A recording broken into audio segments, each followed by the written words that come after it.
지난 시간에 이어서 이제 디지털 카메라, 디지털 사진에 대해서 또 알아보겠는데요. 이 디지털 카메라하고 필름 카메라의 그런 장단점을 지난 시간에 잠깐 알아봤습니다. 이 디지털 카메라라는 건 어떤 기술적인 재료가 들어가고 하는 거는 우리가 솔직히 말해서 알 필요는 없죠. 그걸 또 안다라고 해서 우리가 카메라 장비를 잘 잘 사용할 수 있는 것도 아니고, 그런 거는 이제 그 카메라를 만드는 기술자한테 맡겨버리면 되는 거고, 여기서 우리가 디지털 카메라 하면 한 가지 알고 넘어가야 될 게, 이 화소수예요. 이거 몇 메가픽셀이냐, 니 카메라. 이거 화소수인데, 많은 사람들이 화소수가 크면 클수록 좋다라고 생각을 해요. 좋습니다. 이 화소수는 뭘 나타내는 거예요? 확대 비율을 나타내는 거라고 단적으로 얘기할 수가 있습니다. 그러니까 화소수가 크면 클수록 사진을 대형 프린트 하는데 퀄리티를 그대로 유지하면서 사용할 수 있는 게 이 화소수예요. 그래서 그 필름 카메라에서 소형, 중형, 대형 이렇게 구분을 하지 않습니까? 이게 필름 사이즈 크기거든요. 대형 카메라는 필름이 인치로 되죠. 4x5, 8x10, 11x14 해가지고 필름 사이즈가 굉장히 큰 거, 그런 건 당연히 확대 묘사력이 뛰어나잖아요. 그 화소수도 이런 식으로 필름 사이즈처럼 변하는 것처럼 화소수가 크면 확대 묘사할 수 있는 그게 굉장히 크다라는 얘기인데, 그러니까 결과적으로 그걸 기준으로 해서 우리가 좋은 카메라다 나쁜 카메라다 구분하는데 절대 그거는 그럴 수는 없다라는 얘기입니다. 이게 최종 이미지 퀄리티를 결정하는 거라고 하면 당연히 화소수를 따져야 되겠죠. 그렇지만 쉽게 우리가 판단을 해보세요. 컴팩트 디지털 카메라가 있고, 일반 반사식 바디가 몇천 불에 렌즈가 1000불이 넘는 이런 고급형 SLR이 있고, 컴팩트 카메라 이렇게 있어요. 얘 화소수도 110메가고 얘도 10메가다. 만약 이렇게 됐다라 그러면 당연히 이게 이미지 퀄리티를 만약 이게 15다 그러면은 컴팩트 카메라가 훨씬 퀄리티가 좋아야 된다는 얘기잖아요. 근데 그렇지가 않거든요. 얘가 훨씬 더 좋다라는 얘기예요. 왜요? 최종 이미지를 만들어내는 요소는 렌즈가 가지고 있기 때문에 컴팩트 카메라에 그냥 간단한 유리를 플라스틱 같은 렌즈를 단 거하고 고품질의 렌즈가 달려있는 거하고는 하늘과 땅 차이니까, 그러니까 결과적으로 얘기하면 화소수가 크면 이미지 확대 비율이 높아지는 건 사실이지만 이게 이미지 퀄리티를 결정하는 최종적인 요소는 아니다. 그래서 시중에 지금 나와 있는 대부분의 카메라들이 요즘은 다 20메가가 다 넘어요. 그러니까 이거 가지고는 못 만들어낼 프린트가 없다라고 이렇게 일단 생각하시면 되고, 실질적으로 우리가 쓰는데 가장 무난하게 쓸 수 있는 게, 용량이 커지다 보면 아까 다른 시간에도 말씀드렸지만 컴퓨터도 업그레이드 해야 되고 이게 큰 파일을 열려고 그러면 컴퓨터가 버벅대고 이러지 않습니까? 그래서 10메가픽셀만 넘으면 실질적으로 우리가 사진을 작업하는데 아무런 지장이 없다라고 이렇게 보시면 돼요. 그래서 이렇게 화소수가 절대적으로 카메라의 퀄리티를 좌우하는 건 아니고, 화소수 큰 것만 선호할 필요는 절대 없다라는 거를 일단 디지털 카메라에서 이해하시면 되는 거고요. 이 디지털 카메라가 찍은 이미지는 어디에 저장됩니까? 메모리 카드에 저장된다라고 얘기했어요. 메모리 카드. 그래서 이 메모리 카드가 아날로그 사진에서 필름과 같은 역할을 해주는 거죠. 그러니까 필름은 바로 이미지를 저장하는 쪽으로 바로 들어가지만, 메모리 카드는 사진이 카메라에서 이미지 센서로 들어가서 이미지 센서에서 만들어진 걸 메모리 카드에 임시 저장하는 거잖아요. 임시 저장. 그래서 여기 영구 저장할 수는 없는 거예요. 그래서 메모리 카드를 쓰는데, 이 메모리 카드도 임시 저장이라고 하지만 그래도 어느 정도의 그런 보안성이라든가 안전성 같은 거를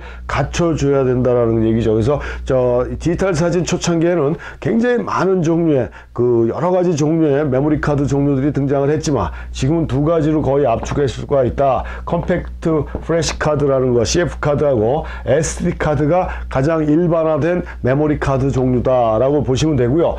이 견고하고 안전성 면에서 제일 뛰어난 건 이 CF 카드라고 볼 수가 있어요. 좀 크죠? 정사각형처럼 돼갖고 좀 튼튼해 보입니다. 그 다음에 칩이 이 안쪽에서 안 보이죠? 이렇게 끼게 돼 있으니까. 근데 SD 카드는 조그만해요. 이 카드 자체가 작고, 요즘은 마이크로 SD 카드 그래가지고 이거보다 더 작은 것들이 나와요. 핸드폰 같은 데 이렇게 들어가는 그런 칩처럼. 그래서 이 SD 카드는 일단은 카메라를 소형화 시킬 수가 있어요. 경량화 시킬 수가 있죠. 굉장히 다양한 용도로 사용하는 게 SD카드입니다. 그렇지만 안전성 면에서는 CF카드보다 좀 떨어진다고 되어 있어요. 보신 분들은 알겠지만 이렇게 SD카드가 이렇게 있으면 이렇게 칩이 이렇게 저 골드 색깔 칩들이 이렇게 노출돼 있잖아. 이게 뭐 스크래치가 난다든가 뭐 여기에 뭐 충격이 가해진다라 그러면 이 카드 자체가 그 불안정하기 때문에 안전성 면에서 CF 카드가 훨씬 더 좋다라고 얘기를 하는데, 그래서 그러다 보니까 이 카메라 만드는 애들이 조금 이렇게 전문가용 카메라에는 CF 카드를 꽂고 일반 아마추어용 카메라에는 SD 카드를 꽂는 경우가 종종 있었어요. 이 두 가지를 다 쓰게 만든 카메라도 제가 있는 걸로 알고 있습니다. 근데 이렇게 구분해서 만들어내는데 꼭 SD 카드가 들어간다라고 해서 이 카메라가 좀 품질이 떨어지는 것이다라고 착각하시면 안 돼요. 그러니까 카메라 만드는 사람들 메이커에서 그렇게 구분을 해놓은 거니까. 그래서 이 이미지 메모리 카드는 영구적이다라고 생각하시면 또 안 됩니다. 이건 반영구적도 아니고요.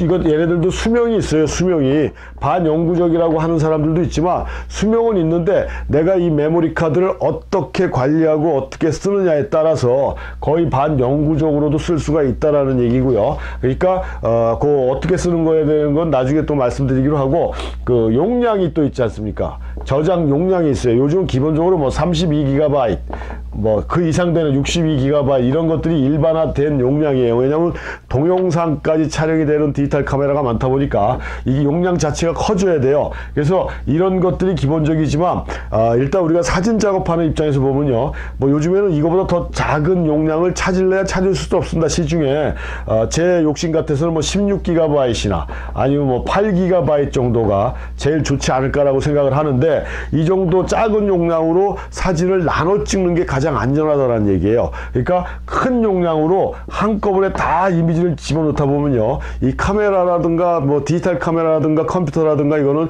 전자기 매체라고 그랬잖아요. 내가 생각하지도 못한 외부적인 충격이라든가 뭐 다양한 여러 가지의 그 뜻하지 않은 상황에서 이 메모리 카드가 그 문제가 발생해서 계속 찍어왔던 사진이 한 방에 날아갈 수가 있다는 얘기입니다. 그러니까 파트별로 찍어서 조그만 용량으로 찍어서 이렇게 분산해 놓으면 한번 문제가 들어왔을 때 그 부분에서만 문제가 잠깐 발생하지 그 전에 촬영한 사진들은 크게 지장을 받지 않는다는 얘기거든요. 그래서 가능하면은 시중에 지금 나와 있는 메모리 카드 중에서도 용량이 가장 작은 걸 여러 개를 준비하셔 갖고 사진을 뭐 장기 촬영을 간다든가 오래 작업을 하실 때는 촬영 자체를 나눠서 해주는 게 이 사진을 오랫동안 그 안전하게 그 촬영해서 보관할 수 있는 그런 방법이다라는 걸 꼭 명심하셔야 되고, 그럼 이렇게 사진을 찍어서 메모리 카드를 컴퓨터에 연결해 가지고 사진 원본을 백업 시키잖아요. 그래서 컴퓨터에 저장을 하는데,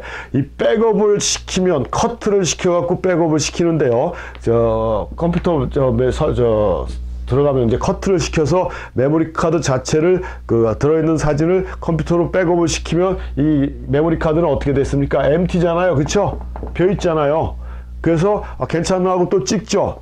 그리고 또 백업하면 또 MT고, 뭐 플레이 눌러봐도 사진이나 아무것도 안 나오니까. 근데 이 커트에서 백업 시킨 다음에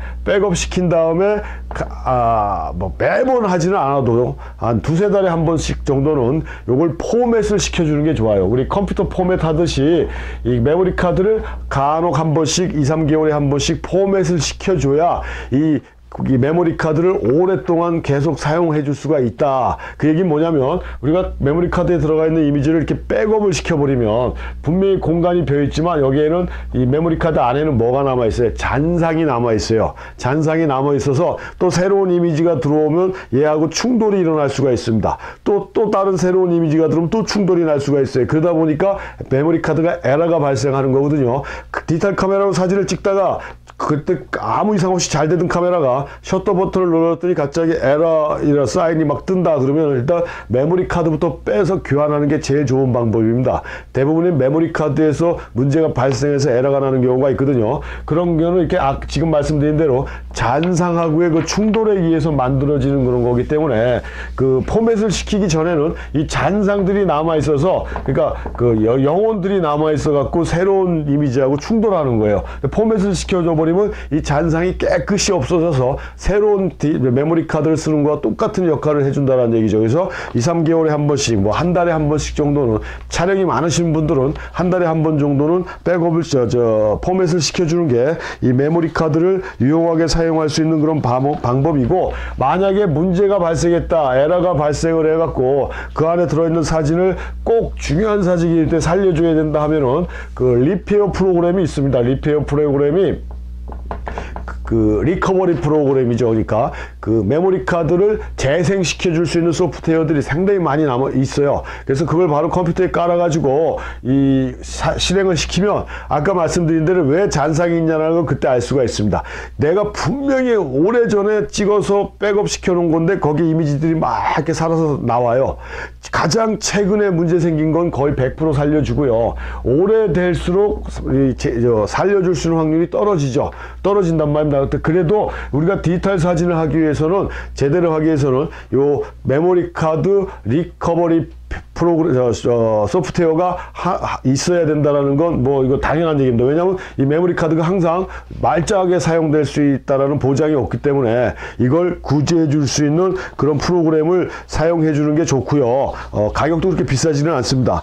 그래서 이렇게 과거에는 이렇게 디지털 카메라 갖고 사진을 찍으러 다니다 보면 이걸 저장을 해야 되잖아요. 메모리 카드를 뭐 수십 개씩 갖고 다닐 수 있는 상황도 아니고, 뭐 돈만 많다면 수십 개 갖고 다니면 되지만 그것도 바보 같은 짓이고, 그래서 이동 저장 매체들을 많이 갖고 다니는데 요즘은 이것도 굉장히 편리해졌죠. 과거에는 그런 게 없었기 때문에 뭐 조그맣게 휴대용으로 되어 있는 이런 메모리 카드를 바로 여기다 꽂아 가지고 이쪽으로 백업 시켜서 요 LCD로 이렇게 사진도 볼 수 있는 이런 장치들이 상당히 많이 유행을 했었어요. 근데 요즘은 뭐 태블릿 PC라든가 뭐 노트북에 그 소프트화 돼 가지고 충분히 내가 저장하고 어디든지 가서 백업 시킬 수 있는 그런 상태들이 많이